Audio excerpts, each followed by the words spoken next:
Gabonaises, Gabonais, chers compatriotes, je voudrais ici, comme chaque année, vous souhaiter une bonne et heureuse année. Au moment où beaucoup d'entre vous continuent à souffrir la torture des méfaits de l'arrivée au pouvoir du clan des Bongo Ndimba il y a près de 50 ans, au moment où certains d'entre vous cèdent au désespoir, j'adresse à notre pays et à chacun d'entre vous mes salutations et mes meilleurs vœux, en mon nom propre, mais aussi au nom des compatriotes et des partenaires au Gabon, aux États-Unis, en Europe, qui se battent avec moi en vue de l'avènement d'un Gabon nouveau qui soit juste et équitable envers tous ses enfants. À vous donc qui cédez au désespoir, parce que vous ne savez plus où aller pour soigner vos enfants malades, parce que vous ne savez plus quoi faire pour garantir à vos enfants une éducation digne de ce nom, dans des classes et des écoles où ils seraient assis sur des bancs, des tables, et non à même le sol, parce que vous ne savez plus quoi faire pour trouver un emploi qui puisse valablement nourrir votre famille dans un pays riche où, bizarrement, le chômage frappe désormais près de 30% de la population, avec des taux avoisinant désormais près de 40% chez les jeunes. Parce que vous ne savez plus quoi faire pour vous débarrasser des malfrats et délinquants bongoïstes qui prennent en otage votre pays depuis près de 50 ans.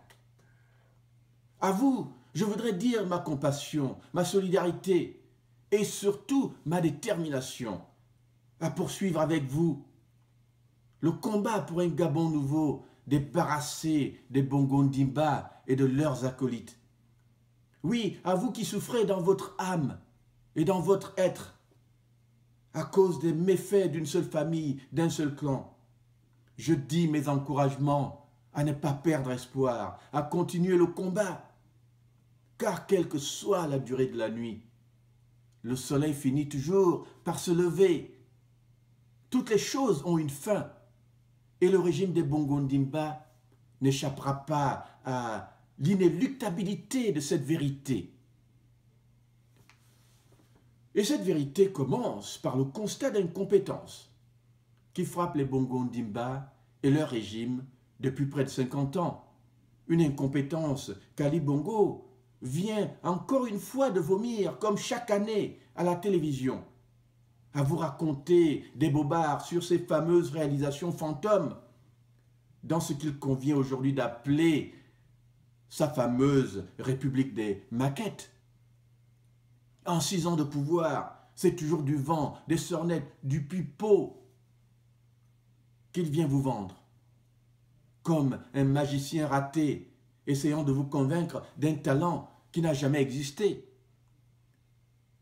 Eh bien, c'est ce qui arrive quand on a passé toute sa vie sous les jupettes d'un papa incompétent, quand tout ce qu'on a comme CV se résume au fait qu'on est né fils de président aux origines douteuses, dans une famille aux origines douteuses. Et quand on ajoute à cela le fait qu'on dit avoir des doctorats dont on ne trouve nulle part la trace, on comprend alors pourquoi, pendant 6 ans, on a vendu des illusions aux Gabonais. Non, chers compatriotes, il faut arrêter là la mécréance et les mensonges, le banditisme. 6 ans, c'est une éternité en politique et on peut faire beaucoup en 6 ans. Ali Bongo vous avait promis beaucoup de choses, y compris 5000 logements par an. Après 6 ans de gros discours, il vous en a livré combien? Rien. Et c'est comme ça, dans tous les domaines, dans tous les secteurs de l'économie nationale. Au Gabon, nous avons pourtant suffisamment de moyens pour pouvoir faire en 5 ans ce que les Bongo n'ont pu accomplir en près de 50 ans de pouvoir sans partage. les gens avec un peu d'honneur, quand ils constatent leur incompétence, eh bien, ils démissionnent. Puisqu'Ali Bongo, comme son père, a montré son incompétence, il doit partir. Mais parler d'honneur au Bongo Ndimba, c'est un peu comme compter le mvet à un crapaud. Ils n'y comprennent rien. Mais il n'y a pas que l'incompétence chronique des Bongo Ndimba que les Gabonais reprochent à Ali Bongo.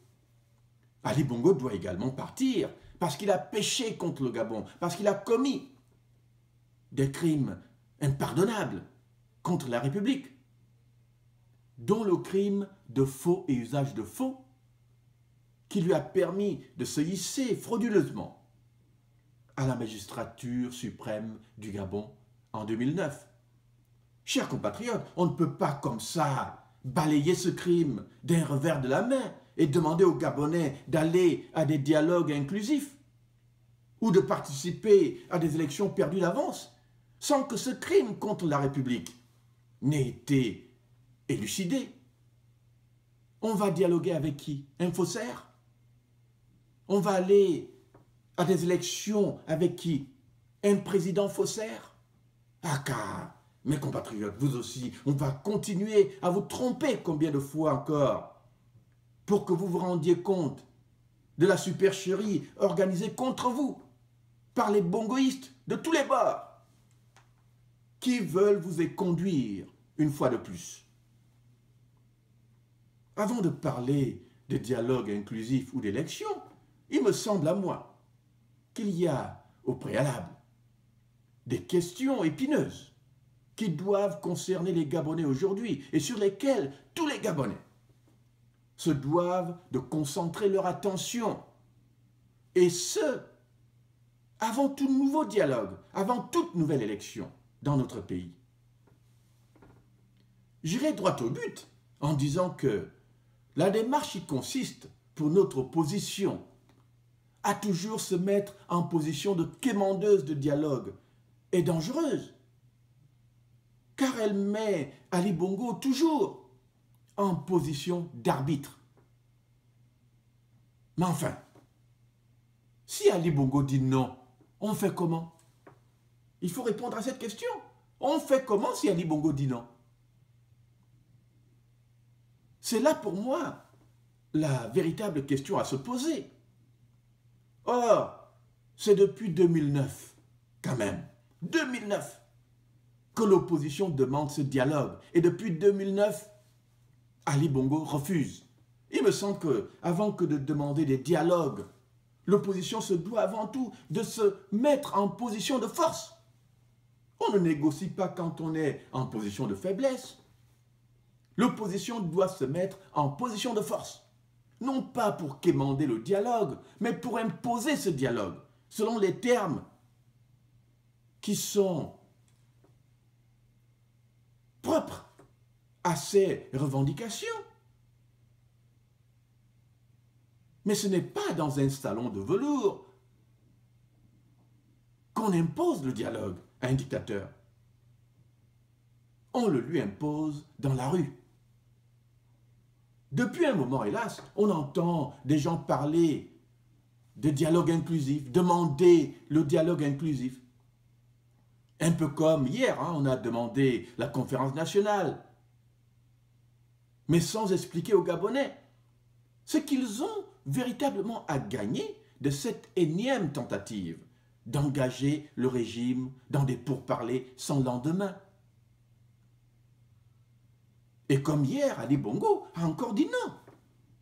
Il a dit non dans son discours de Nouvel An pour cette année 2016. Il a réaffirmé son Conseil national de la démocratie, son CND, comme le seul cadre dans lequel il serait prêt à dialoguer avec l'opposition, et ce, à titre purement consultatif, puisque les prérogatives du CND ne sont pas contraignantes. Mais enfin, combien de noms un homme doit-il dire pour qu'on comprenne qu'il a dit non?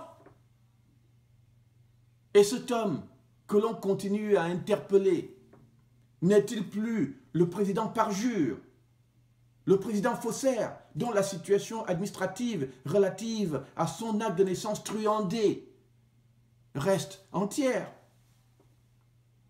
A-t-on renoncé à demander des comptes à cet acte, à cet homme qui a commis un acte de parjure, un acte impardonnable, un crime contre la République?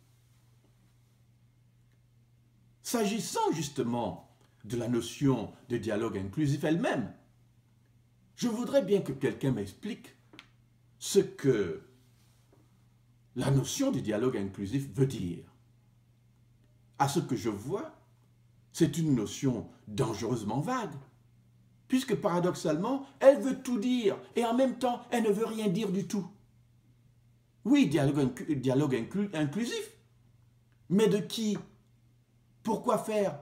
Et qui est-ce qu'on réunit?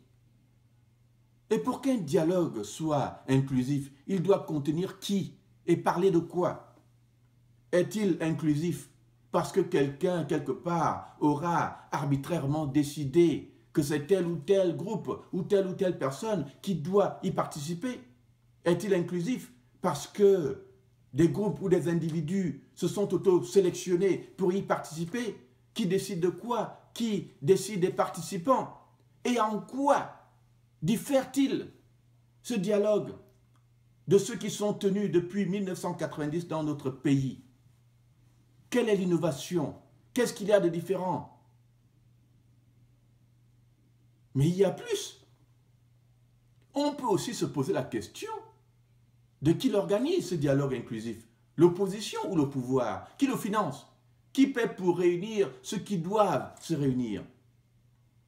Vous verrez, chers compatriotes, que si vous commencez à creuser, vous trouverez tellement de zones d'ombre dans cette notion de dialogue inclusif que vous finirez par la trouver dangereuse comme moi. Tout simplement parce qu'elle est trop vague. Et quand les choses sont vagues au Gabon, l'expérience nous apprend qu'il faut conclure qu'il y a manipulation. On veut, une fois de plus, conduire les Gabonais à une voie de garage. Pour ma part, je trouve qu'il manque, dans cette notion de dialogue inclusif, l'essentiel. C'est-à-dire, premièrement, la question du cadre. Et deuxièmement, la question de finalité, de la finalité. Voyez-vous, quand on dit conférence nationale, concertation nationale, bon, les Gabonais ont une idée assez claire de ce que c'est quand on dit conférence nationale ou même assemblée constituante. On peut encore là, avec un peu d'effort, savoir l'objet d'un tel rassemblement, car le thème est plus ou moins contenu dans le nom. Mais dialogue inclusif, c'est quoi exactement? Pour parler seulement entre frères gabonais, c'est ça que ça veut dire? Et après? Mais n'a-t-on pas déjà suffisamment parlé au Gabon depuis 1990 sans que ces salamalek n'aient abouti à rien de positif pour le pays? Dialogue inclusif, je veux bien. Mais encore faut-il en préciser le cadre. La question du cadre est fondamentale ici. L'expérience et la petite connaissance que j'ai de la politique gabonaise, la modeste connaissance que j'ai de l'historique de nos faits politiques, me dicte que quand chez nous on commence à parler de dialogue, si on ne définit pas le cadre préalable, on va au casse-pipe politique. Du coup, dire dialogue inclusif ne suffit pas. Il faut préalablement définir le cadre de ce dialogue. Et en d'autres termes, ce dialogue se passera-t-il, et ceci est très important, ce dialogue se passera-t-il dans un cadre contraignant ou non contraignant? Je répète, ce dialogue se passera-t-il dans un cadre contraignant ou non contraignant? Et quel sera le nom et le contexte juridique de ce cadre? C'est très important. Un cadre de dialogue est non contraignant quand les résolutions qui en sortent ne sont que des recommandations et donc n'engagent personne, n'engagent pas juridiquement ou constitutionnellement le régime en place, et je voudrais dire n'engagent pas l'opposition. C'est ce que nous avons vu avec non seulement la conférence nationale de 1990, mais aussi les accords de Paris en 1994. Ce qui a fait que les résolutions sorties de ces deux cadres de dialogue n'aient aucune valeur contraignante. Et là, je ne cite que ces cadres-là, il y en a plusieurs. Les accords d'Arambo et pas mal d'autres. Ce qui a fait que ces résolutions n'aient aucune valeur contraignante. Et que justement, ces cadres de dialogue n'ont pas été négociés comme des cadres juridiquement et constitutionnellement contraignants. Omar Bongo et son régime étaient plus ou moins libres de les appliquer ou pas. Et voilà pourquoi ces dialogues, depuis 1990, ont accouché d'une souris. J'ai donc envie de dire ici, chers compatriotes, qu'il nous faut tirer leçon du passé et conclure que tout dialogue initié hors des voies constitutionnelles et qui en même temps n'engagerait pas le peuple directement ou indirectement, d'une manière ou d'une autre, pour lui donner à ce dialogue une valeur juridiquement contraignante, est une illusion. Il n'y a hélas pour tout peuple aspirant à la liberté, à une liberté négociée, d'abord, on va dire. Il n'y a en fait que 3 cadres de dialogue contraignants possibles. 3 cadres. Le premier cadre juridiquement contraignant est celui purement législatif par lequel l'Assemblée nationale, par exemple, existante au Gabon aujourd'hui, se dessaisirait volontairement de ses prérogatives constituantes. Je dis bien constituantes, parce qu'aujourd'hui, il s'agit de réformer politiquement le Gabon. Ça veut donc dire refaire la Constitution nationale et le cadre juridique, le cadre légal dans lequel nous évoluons politiquement dans notre pays. Nous parlons donc ici d'un contexte constituant. Donc, ce premier cadre juridiquement contraignant est celui, je le répète, par lequel l'Assemblée nationale existante se dessaisirait volontairement de ses prérogatives constituantes pour les céder à un organe tiers, qui pourrait par exemple être une conférence nationale ou tout autre organe spécifiquement formé pour cet objectif.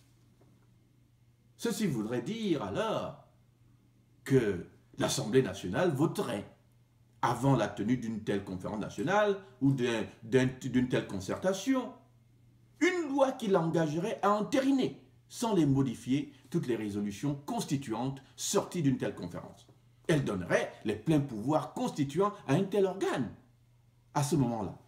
Et comme vous le voyez dans ce cas, un dialogue organisé dans le cadre d'une conférence ou d'une concertation que l'on voudrait véritablement souveraine, n'aurait de valeur juridique que si l'Assemblée nationale existante se dessaisissait de ses prérogatives constituantes pour les céder à cet organe tiers. La souveraineté d'une conférence nationale ou d'une concertation ou d'un dialogue ne vient pas du simple fait que des groupes ou des individus auto-sélectionnés se soient réunis.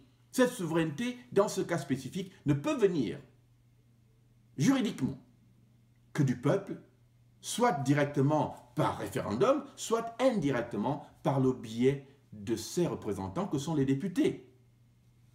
Mais nous savons très bien au Gabon que notre Assemblée nationale ne pourrait jamais se risquer à se dessaisir de ses prérogatives, puisqu'elle est là pour protéger les bons mots. Le deuxième cadre juridiquement contraignant est justement celui dont j'ai déjà parlé là, c'est-à-dire du référendum. Celui d'un référendum par lequel le peuple, avant la tenue formelle de la concertation ou du dialogue, serait amené à voter pour donner force constituante à un tel dialogue.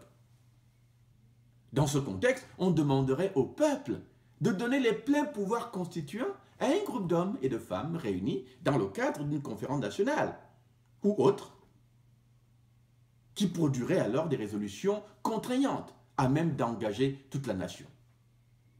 Ça veut donc dire que quand les résolutions en sortent, personne ne peut les défaire, puisque le cadre juridique a été formé et formulé au préalable. Le troisième et dernier cadre juridiquement contraignant est celui d'un dialogue résultant d'une révolution populaire, qui mettrait en place une assemblée constituante. Dans ce contexte, la révolution étant l'expression de la volonté du peuple, toutes les démarches constituantes qui en découleraient, une fois le régime en place évincé, seraient forcément juridiquement contraignantes car émanant directement du peuple, de la volonté populaire.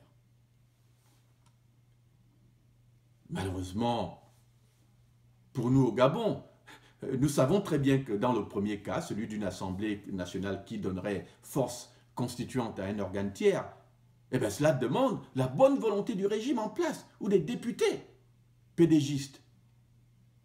Et le deuxième cas, malheureusement, demande soit la volonté de l'Assemblée, soit la volonté de l'exécutif, donc Ali Bongo, pour convoquer un référendum visant à donner force juridiquement constituante à un dialogue national, à une concertation nationale ou à une conférence nationale. Mais on a du mal à imaginer Ali Bongo et son régime ou son assemblée se pliant aussi facilement au jeu de la démocratie, en donnant force constituante à une concertation nationale ou appelant à un référendum par lequel le peuple donnerait force constituante à une assemblée spécifiquement désignée, une concertation, une conférence nationale. Il faut donc se le dire, chers compatriotes, tant que le peuple n'est pas engagé indirectement au travers de son assemblée nationale ou directement par le référendum ou alors par la révolution pour entériner un dialogue, ce dialogue n'a pas force contraignante. Et tout ce qui en sortirait serait de simples recommandations que le pouvoir en place serait libre d'appliquer ou pas. Ça veut donc dire que ça demande en fait tout simplement la bonne foi et la bonne volonté.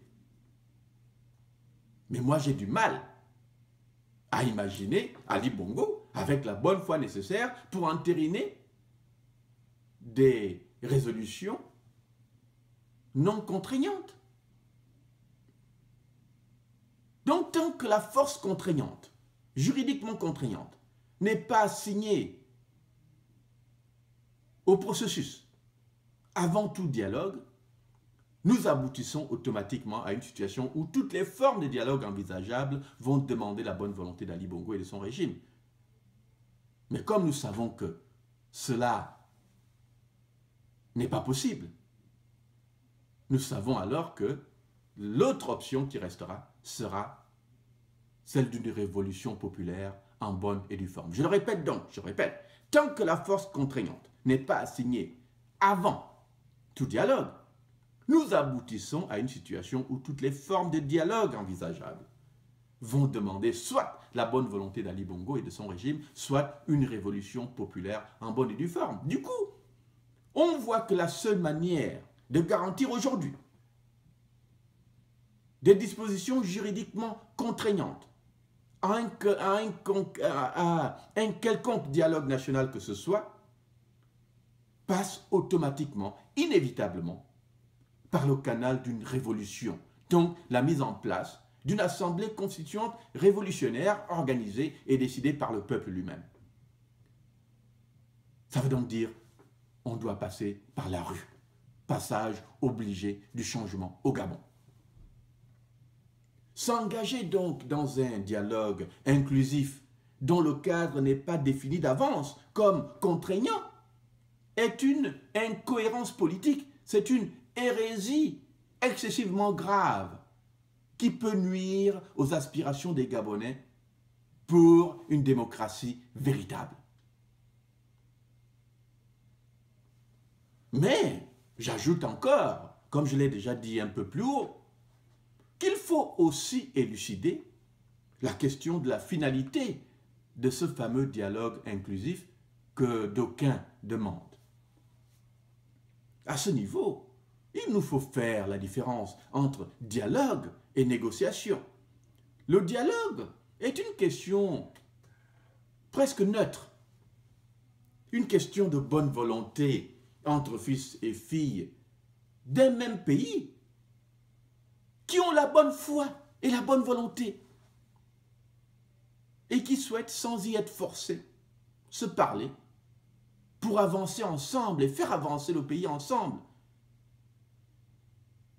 Pour avancer ensemble sur des questions épineuses préoccupant la nation.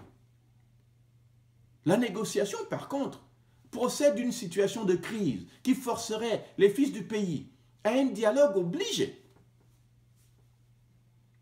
où des choses doivent être négociées, justement parce qu'il y a crise, parce que chacun, dans ce contexte, comprend qu'il est obligé de négocier. Parce que chacun se verrait obligé de négocier une sortie de crise qui lui fût favorable, tout en faisant avancer les intérêts de la République. Donc, le dialogue suppose que nous ne sommes pas en crise. La négociation suppose une crise. Mais quand même, dans le cas du Gabon, où est la crise? Un dialogue sans crise à négocier, il me semble, est un exercice en futilité, qui a tendance à avantager le régime en place. La question que moi j'aimerais poser à la frange de l'opposition qui demande le dialogue inclusif est la suivante. Où est la crise? Où est la crise qui doit forcer aujourd'hui à un dialogue inclusif?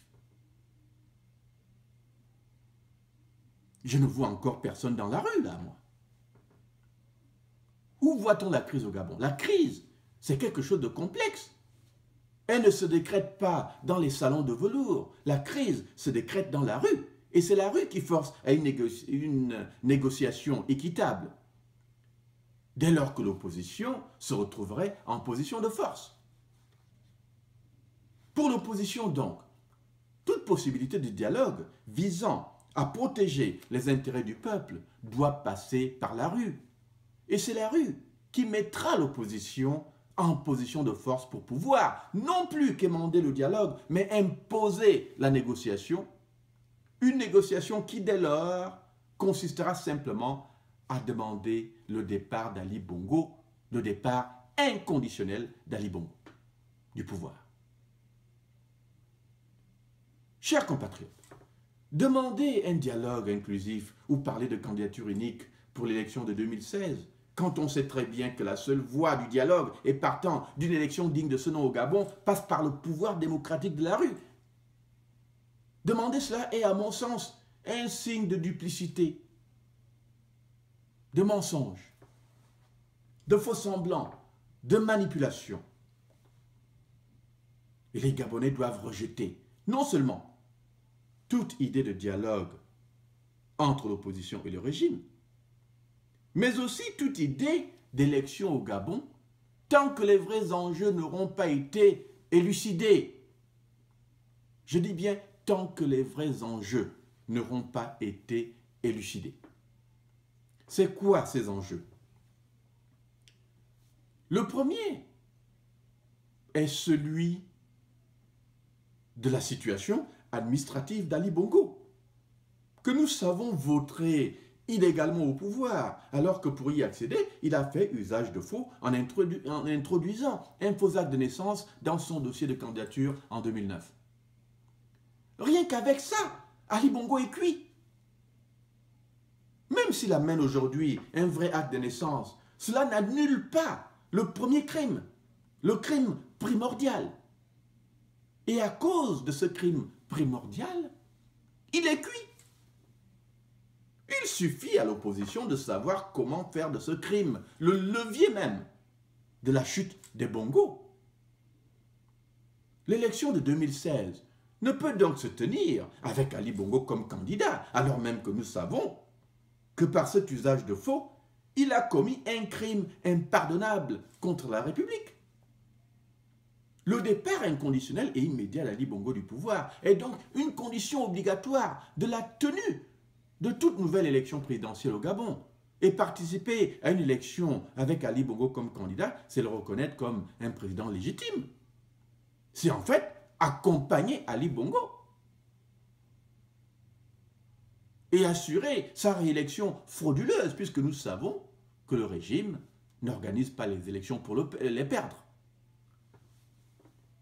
Le second enjeu, chers compatriotes, est que l'élection de 2016 ne peut se tenir sans une réforme constitutionnelle et électorale préalable. Cela n'a pas de sens d'aller à une élection où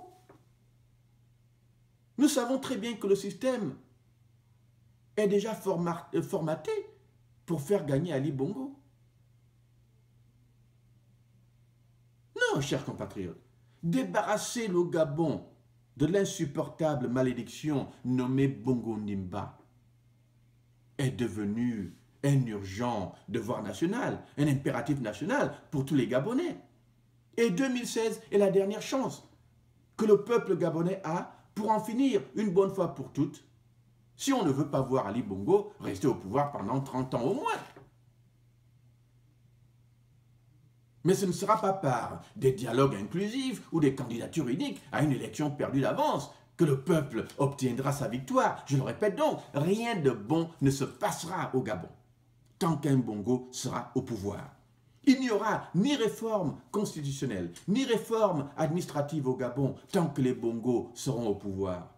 Il n'y aura aucune possibilité ni de démocratie, ni d'éradication de la corruption, de l'impunité et des arbitraires, tant qu'un Bongo se vautrera au pouvoir. Il n'y aura pas de progrès économique au Gabon, tant qu'un Bongo sera au pouvoir. L'opposition ne gagnera pas le pouvoir par les urnes au Gabon, tant qu'un Bongo sera au pouvoir. Ce sont là, hélas, des fantasmes. Les gens qui le disent sont fantasmes quand ils croient que la candidature unique ou les dialogues inclusifs sont la solution. Ce sont là des fantasmes. Les mêmes fantasmes qui conduisent les chances d'une démocratie véritable au Gabon depuis 1990. Chers compatriotes, c'est le moment de se ressaisir. Cela fait 25 ans que nous essayons les mêmes méthodes, les mêmes dialogues, les mêmes concertations. La seule chose qu'on n'a pas essayé, c'est une véritable révolution. C'est le moment de l'organiser. Évidemment, pour notre opposition, la question de l'unité, qui divise tant les gens, est pourtant aussi simple à résoudre. Au lieu de se battre pour une unité construite autour des hommes ou autour d'un seul homme parce qu'on prépare les élections, une unité qui mènerait à une candidature unique illusoire dans le cadre d'une élection perdue d'avance. Je crois pour ma part qu'il faut plutôt construire une unité de l'opposition autour des idées les mieux partagées. Pour causer la chute immédiate du régime des Bongo, il suffit à chaque leader de l'opposition, à chaque groupe politique et à chaque portion du peuple de l'opposition de s'accorder sur 4 petites idées très simples que tout le monde va répéter, sur lesquelles tout le monde va agir et qui vont servir de levier insurrectionnel au Gabon. La première idée est que l'élection de 2016 ne peut se tenir avec Ali Bongo toujours au pouvoir. La deuxième idée est que l'élection de 2016 ne peut se tenir avec Ali Bongo comme candidat. Pour ces 2 raisons, j'ai déjà explicité le contexte et la méthodologie. Mais en troisième position, la troisième idée est qu'aucune nouvelle élection ne doit se tenir au Gabon qui fut organisée unilatéralement et exclusivement par le système Bongo-PDG. Nous savons déjà, par expérience, ce qui se passe dans ces cas-là.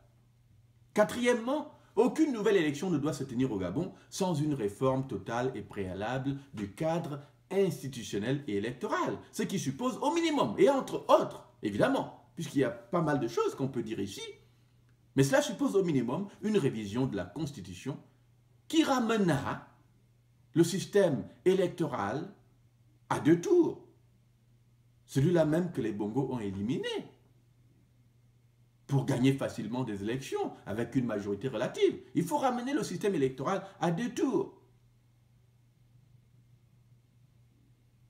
Et aucune élection ne peut se tenir dans ce même contexte si on ne réduit pas, en fait, le mandat présidentiel à 5 ans. Un mandat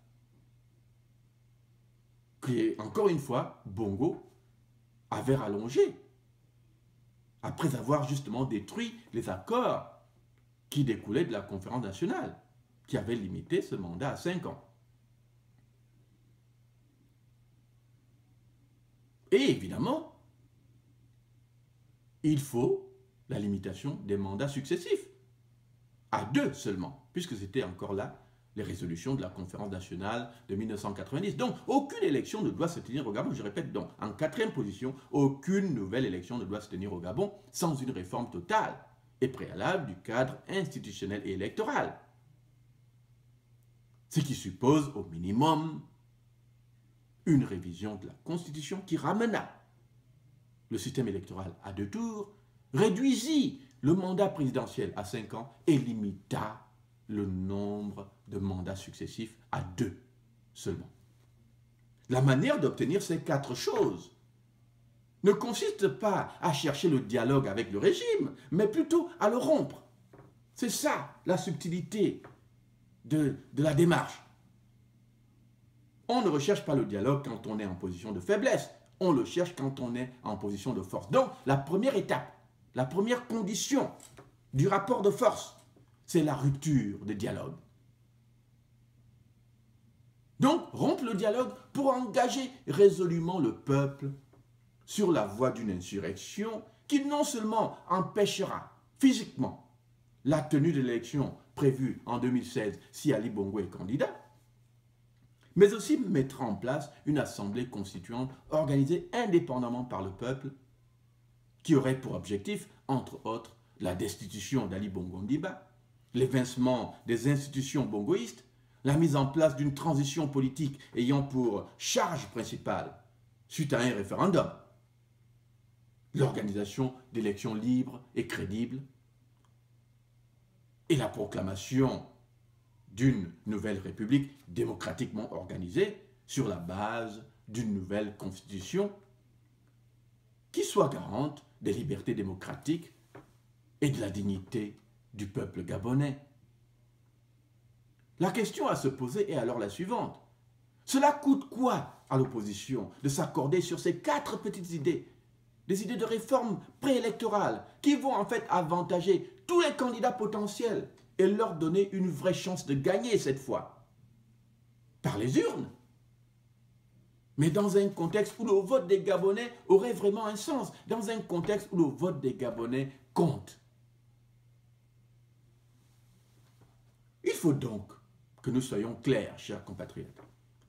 Se battre aujourd'hui pour la candidature unique ou pour le dialogue inclusif est un faux débat, c'est encore un faux fuyant, un faux semblant. Ceux-là qui vous vendent aujourd'hui le dialogue inclusif ou les candidatures uniques travaillent directement ou indirectement pour Ali Bongo. Quand ils vous disent que le dialogue inclusif est la solution miracle aux problèmes politiques gabonais ou que la candidature unique est la solution pour gagner, ils mentent. Ils mentent. Ce qui a fait qu'on ne gagne pas depuis 1990, que l'opposition ne puisse jamais accéder au pouvoir. Sauf si on veut se contenter de statut de président élu et ainsi de suite. Mais ce qui a fait que l'opposition ne puisse jamais gagner, c'est que le système est formaté pour que l'opposition ne gagnât jamais ces élections. La solution n'est donc pas dans les urnes. Ceux qui vous le disent vous mentent. Ils ne veulent pas le changement. Ils veulent garder Ali Bongo au pouvoir parce que c'est la seule conséquence d'un dialogue dit inclusif où en fait Ali Bongo serait un partenaire. On va négocier quoi? Qu'il reste au pouvoir. Probablement. Soi-disant pour préserver la paix, puisque c'est l'argument qu'on donne souvent. Ils veulent garder Ali Bongo au pouvoir pour ensuite aller négocier demain des gouvernements d'union nationale par lesquels ils se partageront une fois de plus le gâteau national sur le dos des Gabonais. Chers compatriotes, l'un de mes objectifs en rentrant au Gabon en août 2015 était d'aller étudier sur place les conditions de la chute immédiate du régime des Bongo. Je n'étais pas allé pour déclencher déjà une insurrection. Je dis bien, je suis allé pour étudier sur place, par moi-même, les conditions de la chute immédiate du régime des Bongo. J'ai vu que cette chute serait en fait très facile si l'opposition s'arrêtait de se préoccuper de qui serait candidat pour simplement se concentrer sur le besoin d'imposer la réforme avant toute nouvelle élection au Gabon. J'ai vu que ce sont ces tendances électoralistes. C'est un vrai fléau, un virus. Ces tendances électoralistes des uns et des autres qui sont le plus gros fléau de l'opposition aujourd'hui. Et ceux qui pensent que les élections sont une solution au Gabon sont en fait ceux qui aident le pouvoir bongoïste à survivre. Mon séjour au Gabon m'a donc plus que jamais convaincu de l'inévitabilité de l'insurrection au Gabon si le Gabon doit changer. Évidemment, quand je parle d'élection, je ne parle pas d'empêcher l'élection, je ne parle pas d'un boycott. Parce que le boycott serait laisser simplement la voie libre à Omar Bongo. Je parle donc d'empêcher par tous les moyens la tenue de cette élection. Ça veut donc dire organiser les Gabonais pour en fait imposer le pouvoir démocratique de la rue. Parce que c'est la seule solution pour la libération nationale de notre pays. Donc le boycott n'est pas une option parce que c'est laisser la voie libre au régime. Et on l'a vu lors des élections législatives en 2011, je pense. Il fallait tout simplement, et il faut tout simplement aujourd'hui organiser les Gabonais pour empêcher la tenue de l'élection si Ali Bongo est candidat, pour empêcher la tenue de l'élection s'il n'y a pas réforme préélectorale. Voilà pourquoi je déclare aujourd'hui me situer dans l'option de la troisième voie, qui est la voie de la rupture totale, la voie qui dit que le changement au Gabon ne viendra ni de la bonne volonté des Bongo, ni par les urnes, mais uniquement par le pouvoir démocratique de la rue. Au moment donc où commence l'année 2016, les choses commencent à se clarifier. Les choses sont claires. En ce qui me concerne et en ce qui concerne les Gabonais qui s'organisent actuellement dans l'ombre pour mener à bien les idéaux de cette troisième voie, les idéaux du projet insurrectionnel au Gabon, il n'y a plus aujourd'hui que 3 mots à retenir. Je dis bien 3 mots. Destitution, transition, élection. Voilà la seule démarche qui reste aux Gabonais si nous voulons assurer à nos enfants un avenir sans les Bongo Ndimba et leurs complices. Un avenir qui soit synonyme de progrès et de bien-être pour tous. En dehors de cette démarche, le Gabon ne changera pas. Vous aurez Ali Bongo en 2016, vous aurez Ali Bongo en 2023, vous aurez Ali Bongo en 2030. Et après, ce sera peut-être son enfant. Et le Gabon sera dirigé pendant 70 ans par la même famille, par le même clan. Le papa fait 42 ans, le fils fait 28 ans et vous avez 70 ans du règne d'une seule famille, d'un seul clan. C'est une véritable prise d'otage. C'est une prise en otage de notre pays. Mais je ne sais pas si nous voulons accepter cette prise d'otage. Voilà pourquoi je continue de dire, en dehors de la démarche qui dit destitution, transition, élection, le Gabon ne changera pas. Le reste, c'est du vent, du pipeau, du mensonge, de la manipulation. Si donc demain, quelqu'un vient à vous pour vous dire que le dialogue inclusif, c'est la solution, que être candidat ou candidat unique dans un système non réformé, dont les résultats sont connus d'avance, c'est la solution, dites à cette personne que ce sont des bobards. Dites-lui qu'elle vous raconte des bobards. Dites-lui que vous savez déjà qu'il n'y aura aucun dialogue réformateur au Gabon tant qu'un Bongo sera au pouvoir, qu'il n'y aura aucune victoire de l'opposition au Gabon qui ne passera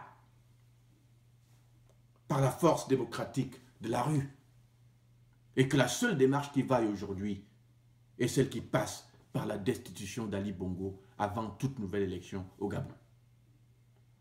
Sans cette vision commune, notamment au sein de l'opposition, sans cette idée simple qui dit qu'Ali Bongo ne peut être candidat en 2016, que l'élection ne peut se tenir avec Ali Bongo toujours au pouvoir, que l'élection ne peut se tenir sans réforme, que le dialogue inclusif, non contraignant, que d'aucuns demandent est une illusion. Sans tout cela, il faudra simplement conclure que nous avons décidé de garder Ali Bongo au pouvoir. Et dans ce contexte, tout vote pour un candidat de l'opposition en 2016, qu'il soit unique ou pas, dans le cas d'une élection perdue d'avance, sera forcément un vote pour Ali Bongo. Et tout dialogue inclusif, non contraignant, qui naît en son centre des dispositions visant à l'évincement d'Ali Bongo au pouvoir, voudra dire tout simplement le maintien d'Ali Bongo au pouvoir. Je lance donc un appel à l'unité des hommes et des femmes qui veulent le vrai changement, non pas autour des hommes, non pas autour des dialogues qui ne mènent nulle part, mais autour des idées fortes que je viens d'énoncer et qui vont constituer l'ossature du combat de libération nationale des Gabonais en 2016. Et ce, autour des idéaux que nous appellerons désormais les idéaux de la troisième voie, c'est-à-dire la dynamique destitution, transition, élection. Pour ma part, je continue à travailler avec mes compagnons de lutte à la seule démarche qui vaille la peine d'être engagée aujourd'hui, celle de la rupture totale d'avec l'agonie du Gabon, sous les Bongo Ndimba. Et je compte, dans les semaines qui viennent, travailler à unifier la frange de l'opposition qui partage la finalité d'une rupture immédiate autour de la thématique de cette dynamique. Chers compatriotes, mon séjour au Gabon, plutôt que de me décourager, m'a conforté dans ma position que rien de bon ne se passera au Gabon tant qu'un Bongo sera au pouvoir et que le changement au Gabon ne viendra pas par les urnes. Les réalités que j'ai vues sur place au Gabon sont également réconfortantes, car j'ai vu un peuple déterminé et prêt à en découdre. Mais un peuple qui attend simplement que ses leaders lui disent exactement quoi faire et comment le faire, tout en assumant publiquement et ouvertement leur mot d'ordre. Que si vous dites casser, eh bien, vous assumez publiquement le fait que vous avez dit au peuple casser, parce que c'est de cela qu'il s'agit. Ce n'est plus le moment de se cacher dans des salons de velours. Il faut donc assumer cette réalité. Mon silence depuis quelques mois n'a donc pas été un signe d'abandon, ou comme certains auraient pu le penser, un émoussement de ma détermination face à ce qu'on appelle les réalités du terrain. Bien au contraire, je suis extrêmement content d'être allé sur le terrain pour toucher par moi-même ces réalités, voir par moi-même ces réalités. Et ce que j'ai vu, ce que j'ai entendu, m'a plus que jamais convaincu que la seule voie du changement au Gabon passe par la rue. J'ai aussi vu que ce n'est pas très difficile d'engager la rue, d'engager les Gabonais dans une révolution une révolution juste, comme celle que nous voulons pour la libération de notre peuple. Tout ce qu'il faut, c'est un peu de détermination de la part des leaders et un peu de moyens. Il se trouve malheureusement que ceux qui sont déterminés n'ont pas les moyens et ceux qui ont les moyens ne sont pas déterminés. Et c'est à cela, et surtout à cette recherche de moyens, que mes compagnons de lutte et moi travaillons depuis quelques mois dans le silence et le calme de la méditation, mais aussi de la préparation. Dans les semaines qui viennent, je ferai avec mes compagnons de lutte des déclarations importantes dans le cadre de notre combat. Mais entre-temps, que ceux qui le peuvent contribuent à nos côtés à l'effort financier et politique qui va nous assurer la victoire par la force démocratique de la rue. Travaillons ensemble pour que, à la première seconde du 1er septembre 2016, on ne puisse plus dire qu'il y a encore un président faussaire, un président autoproclamé au Gabon, portant le nom d'Ali Bongo Ondimba. Vive le Gabon, vive la République. Je vous remercie.